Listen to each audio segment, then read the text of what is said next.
பிஸ்மில்லாஹிர் ரஹ்மானிர் ரஹீம். சூரா அல் இம்ரான் 54வது ஆயத்திலிருந்து ஈசா நபியை பற்றி நாம் பார்த்து கொண்டிருக்கிறோம். ஈசா நபி என்னென்ன விதமான அற்புதங்கள் செய்தார்கள், அல்லாஹ் என்னென்ன விதமான அவர்கள் நபி என்ற அத்தாட்சிக்கு கொடுத்தான் என்பதை நேற்று பார்த்தோம். களிமண்ணில் பறவை செஞ்சு அதுக்கு ஊதுவாங்க, ரூஹ் வந்துடும். அதே மாதிரி பிறவி குருடன், குஷ்டனை உள்ளவங்க, அதே மாதிரி ஒருத்தவங்க என்ன சாப்பிட்றாங்க, அவங்க வீட்டில் என்ன இருக்குது முதற்கொண்டு எல்லாத்தையுமே சொல்லுவாங்க. இதெல்லாம் நபி என்ற அத்தாட்சிக்காக எல்லாம் வெளிப்படுத்தினேன். இதே ஜின்னு சைத்தானை வச்சு பண்ண முடியும், ஆனால் இவ்வளோ பண்ண முடியாது. ரூஹு கொடுக்கலாம் வாய்ப்பே கிடையாது. இந்த சைத்தானுக்கு வேணுமாலும் ஒரு செத்த பணத்துக்குள்ளே கூட போய் நடக்குமே தவிர ரூஹு வராது. பாருங்க, இப்படி அவங்க தீனை கொண்டு வந்த ஈசா நபி. ஆனால் அவங்கள இந்த யூதர்கள் என்ன செஞ்சார்கள், எப்படி ஏற்றுக்கிட்டாங்களா, என்ன செய்தாங்க? பிஸ்மில்லாஹிர் ரஹ்மானிர் ரஹீம். ஈசாவை நிராகரித்த அந்த யூதர்கள் நிராகரித்தாங்க, ஏற்றுக்கல. அவரை கொலை செய்ய சதி செய்தார்கள். நவதுபில்லா, ஒரு நபியை கொலை செய்ய பார்க்குறாங்க. ஈசா அலைஹிஸ்ஸலாத்து வஸ்ஸலாம், பரிசுத்தமான ஈசா அலைஹிஸ்ஸலாத்து வஸ்ஸலாம் கொலை செய்ய பார்க்குறாங்க. எனினும் அல்லாஹ் அவரை காப்பாற்றி தங்களில் ஒருவனையே அவர்கள் கொலை செய்து விடும்படி அல்லாஹ் அவர்களுக்கு சதி செய்து விட்டான். அல்லாஹ் சதி செய்பவர்களில் மிக மேலான நபராக இருக்கிறான். சதி செய்வதில் மிக மேலானவன்.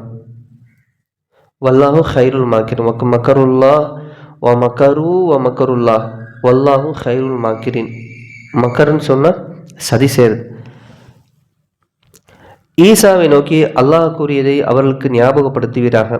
ஈசாவே, நிச்சயமாக நான் உமது ஆயுளை முழுமைப்படுத்துவேன், உம்மை நம்மளவில் உயர்த்தி கொள்வேன், நிராகரிப்பவர்களின் அவதூறிலிருந்து உங்களை பரிசுத்தமாக்கி வைப்பேன், உங்களை பின்பற்றுபவர்களை நிராகரிப்பவர்கள் மீது இறுதி நாள் வரை மேலாக்கியும் வைப்பேன் என்று கூறி, ஈசாவே, அந்நிராகரிப்பவர்களை நோக்கி நான் கூறியதாக நீர் கூறுவீராக.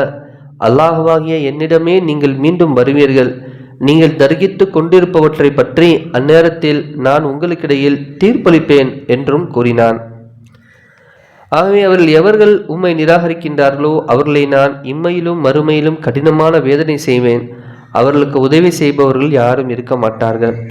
எவர்கள் நம்பிக்கை கொண்டு நற்செயல்களையும் செய்கிறார்களோ அவர்களை நான் இம்மையிலும் மறுமையிலும் கடினமாக வேதனை செய்வேன்.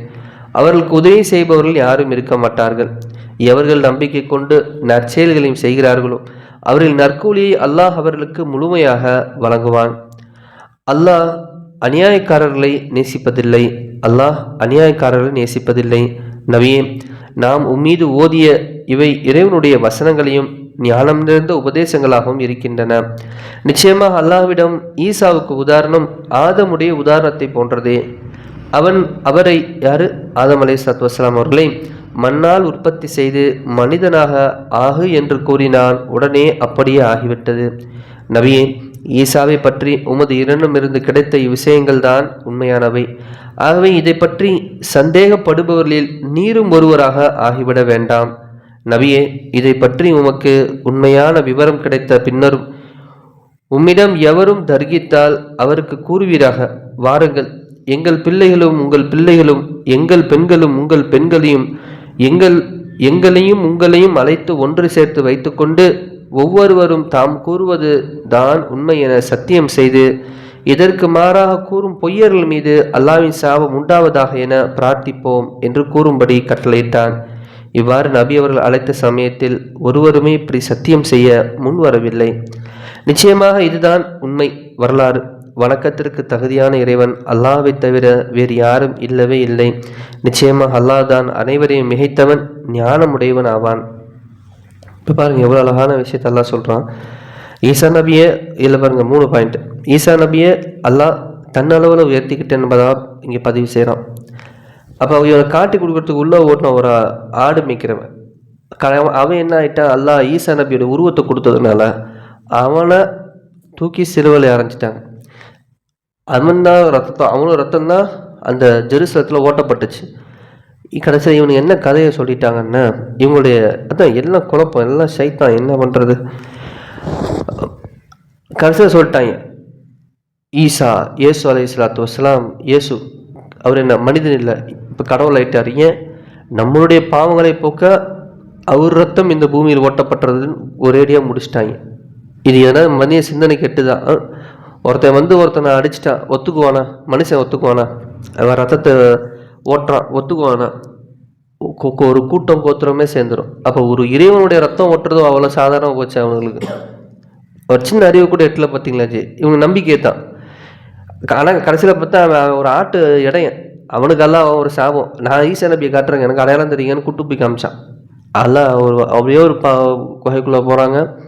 அங்கேருந்து நல்லா உயர்த்திட்டான், இவன் மாட்டிக்கிட்டான். அப்போ தான் எல்லாம் சொல்கிறான், ஈசாவே உங்களை நம்ம லெவலில் உயர்த்தி பரிசுத்தமாக்கிட்டோம், உங்களுடைய ஆயிலை மீண்டும் பூமிக்கு இறக்கி நான் என்ன செய்வேன்? பரிபூர்ணப்படுத்துவேன்.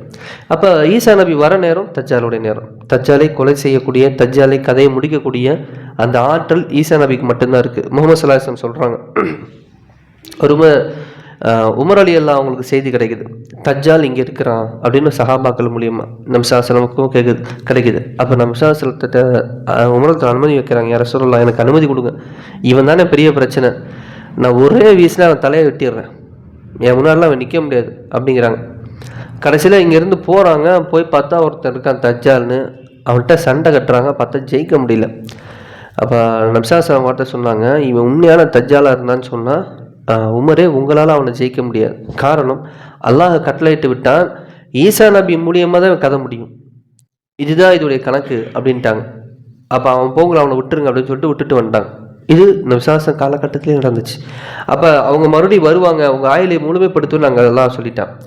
இன்னொன்று பாருங்கள், இவனுங்க இப்படியெல்லாம் பேசி கொண்டிருந்த விஷயங்கள், அப்போ ஈசா நபியுடைய மொத்த சப்ஜெக்டுமே மனிதர் தான், தூதுவர் தான் அப்படிங்கிறது எல்லாம் இங்கே மென்ஷன் பண்ணுறான். ஆனால் அவங்க என்ன சொல்கிறாங்க, அவங்க கடவுளுங்க எங்களை பரிசுத்தப்படுத்துறதுக்காக அவர் ரத்தத்தை பூமியில் ஓட்டுனாங்கன்னு சொல்லி கதை ஓட்டுக்கிட்டு இருக்காங்க. அப்போ அல்லாஹ் சொல்கிறான், மேலே சொன்னது தான் ஈசா நபி சப்ஜெக்ட், அந்த அவங்க ரூஹு கொடுத்தது, அவங்க அந்த அற்புதம் பண்ணதெல்லாம் எல்லாம் அத்தாட்சிக்காக கொடுத்தாங்க, தவிர அவங்க கடவுள் அல்ல அப்படின்னு சொல்லி பேசி, இதுதான் உண்மை, இதுதான் நடந்துச்சு, வானத்துக்கு உயர்த்தப்பட்டாங்க, நீங்கள் சொல்கிற கதையெல்லாம் கிடையாது அப்படின்னு சொல்லிக்கிட்டு இருக்கும்போது, அப்போ பாதிரிமார்கள் தர்க்கம் செய்ய வருவாங்க தானே.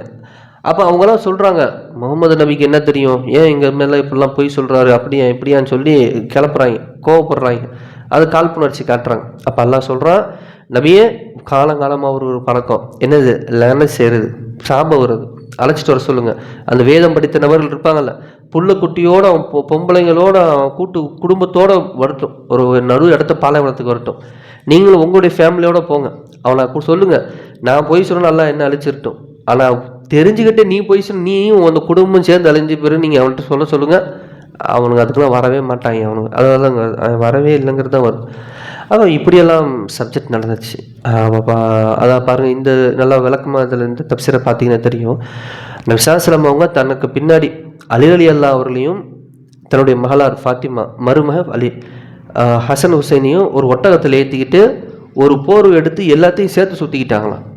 சுற்றிட்டு சொன்னாங்களாம், இதுதான் என் குடும்பம், நான் அந்த லேனத்துக்கு நான் வரேன், வேதம் படித்தவர்கள் வரட்டும், ஒரு பொது இடத்துக்கு, பொது சபைக்கு வாங்க, ஒரு பாலைவனத்துக்கு வாங்க, எல்லாம் மக்கள் பார்க்கட்டும், நீயும் சபி நானும் சபிக்கிறேன், அல்லாஹ் எந்த பக்கம் இருக்காங்கிறத அங்கேயே தீர்ப்பு செய்யட்டும். நான் ஒரு பயனும் வரல. அப்போ வரலங்கும் போதே நடுநிலை மக்களுக்கு புரிஞ்சிரும்ல, அந்த பக்கம் இருக்கிறவங்களுக்கு. அப்போ இவனுங்கள்ட்ட ஏதோ தப்பு இருக்குன்னு சொல்லிட்டு நபியை நோக்கி தானாக வர ஆரம்பிச்சிட்டாங்க. ஸோ இதுக்கு பின்னாடி இவ்வளோ சப்ஜெக்ட் இருக்குது. எனவே அருமையானவர்களே, இது போன்ற நல்ல விஷயத்தெல்லாம் படிக்கிற பாக்கி நம்ம கொடுத்துருக்கோம். எனவே நம்ம இதில் இன்னும் ஸ்ட்ராங்காக இருப்போம். அல்லாஹ் எப்படி இந்த ஆயத்தின் மூலியமாக எப்படி நபிமார்களுக்கு இவ்வளோ சிரமத்துக்கு மத்தியில் நபிமார்கள் தீனை கொண்டு வந்து கொடுத்தாங்க, அல்லாஹ் இந்த தீனை எதற்காக நமக்கு கொடுத்தானோ, இது எப்படி நாம் இதை பேணி பாதுகாக்கணுமோ அது போன்று அல்லாஹ்வை மகிழ்ச்சிப்படுத்தக்கூடிய, சந்தோஷப்படுத்தக்கூடிய வகையில் அவனுக்கு வணக்கத்தையும் அவனை எல்லா கற்றல் நிறைவேற்றக்கும் நல்லடியார் அல்லாஹ் நம்மனை ஆக்கியல் புரிவானாக. சுபஹான் அல்லாஹி பிஹம்திஹி சுபஹானக அல்லாஹும்ம பிஹம்திக அஷ்ஹது அல்லா இலாஹா இல்லா அன்த அஸ்தக்ஃபிருக வ அதூபு இலைக். ஆமீன். ஹரி சுபஹான ரப்பிக ரப்பில் இஸ்ஸத்தி அம்மா யசிஃபூன் வ ஸலாமுன் அலல் முர்ஸலீன் வல்ஹம்துலில்லாஹி ரப்பில் ஆலமீன். ஸல்லல்லாஹு அலா முஹம்மது ஸல்லல்லாஹு அலைஹி வஸல்லம். ஸல்லல்லாஹு அலா முஹம்மது ஸல்லல்லாஹு அலைஹி வஸல்லம். ஸல்லல்லாஹு அலா முஹம்மது யா ரப்பி ஸல்லி அலைஹி வஸல்லிம். அஸ்ஸலாமு அலைக்கும் வரஹ்மத்துல்லாஹி தஆலா வபரகாத்துஹு.